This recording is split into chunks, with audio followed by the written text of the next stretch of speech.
Hello. I'm George from Corrido.eu. Today we will talk about understanding due diligence. So, what is due diligence? It is generally understood as a process of audition or investigating in order to confirm certain facts or information. For the financial sector, in particular, due diligence is defined as an examination of financial records after which an entity or an individual can enter into a transaction with someone else. Systematic due diligence helps analyze and mitigate risks while making investment and business decisions.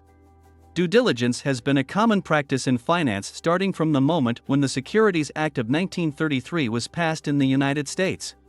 The law obliged securities traders and brokers to fully disclose information about the instruments they were trading. Otherwise, they would be criminally prosecuted. Due diligence types. Many actors on the financial market can perform due diligence. Individual investors, equity research analysts, broker-dealers, fund managers, companies planning to acquire other companies. When it comes to individual investors, due diligence is basically voluntary for them. Yet for broker-dealers, it is a legal obligation, conducting due diligence on securities that they are seeking to sell. Mostly these following steps are applied while investigating stocks but are also often used in relation to real estate, bonds, and many other investment types. For checking off all the stages, it is necessary to have access to the company's quarterly and annual reports as well as have available the company profiles on discount brokerage sites and financial news. 1. The company's capitalization. The total value of a company, in other words, its market capitalization, shows where its stock price is volatile, whether its ownership is broad, what is the size of its potential target markets. It is typical for large-cap and mega-cap firms to demonstrate stable revenues and a wide investor base, while mid-cap and small-cap companies tend to have higher volatility rates in stocks and earnings. 2. Profit, revenue, margin. It is key to monitor these trends from the company's income statement over time.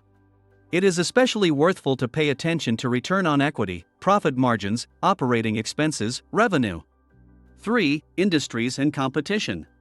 After determining the size of the company and the level of its earning, it is useful to compare it to other companies in the industry. To fulfill the due diligence plan, we need to compare the company's profit margins to at least 2 or 3 of its competitors. This step will help the understanding of whether the given industry is growing or if the company has a leading position. 4. Valuation multiples. While there are numerous financial metrics for evaluating companies, it is practical to focus on these in particular: the price-to-earnings ratio, the price or earnings-to-growth ratio, and the price-to-sales ratio.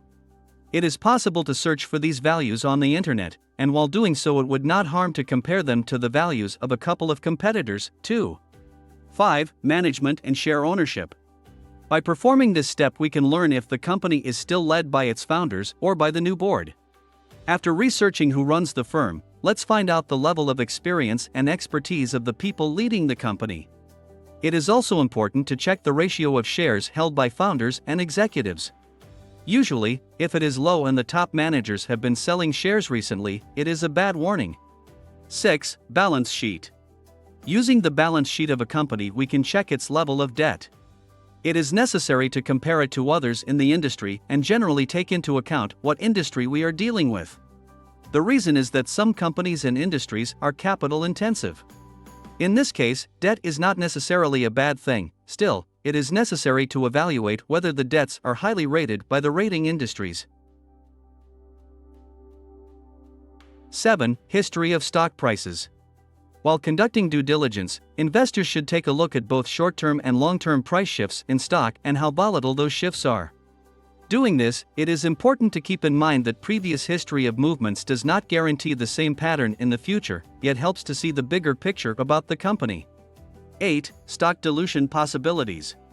Before making any investment decisions, it is useful to know how many shares outstanding the company has and what is the number of its competitors, as well as to find out if the company will be issuing any more shares. 9. Expectations. The estimates consensus of Wall Street analysts for earnings growth, revenue, and profit for the next couple of years truly comes in handy.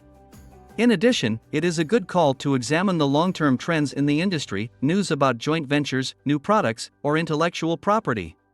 10. Short and long-term risks. Examining the possible risks is crucial for investment plans.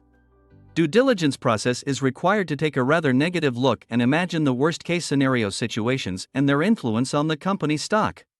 Does due diligence still seem a bit complicated to you? No worries, Corrido provides many due diligence services and advice. Contact us on corrido.eu.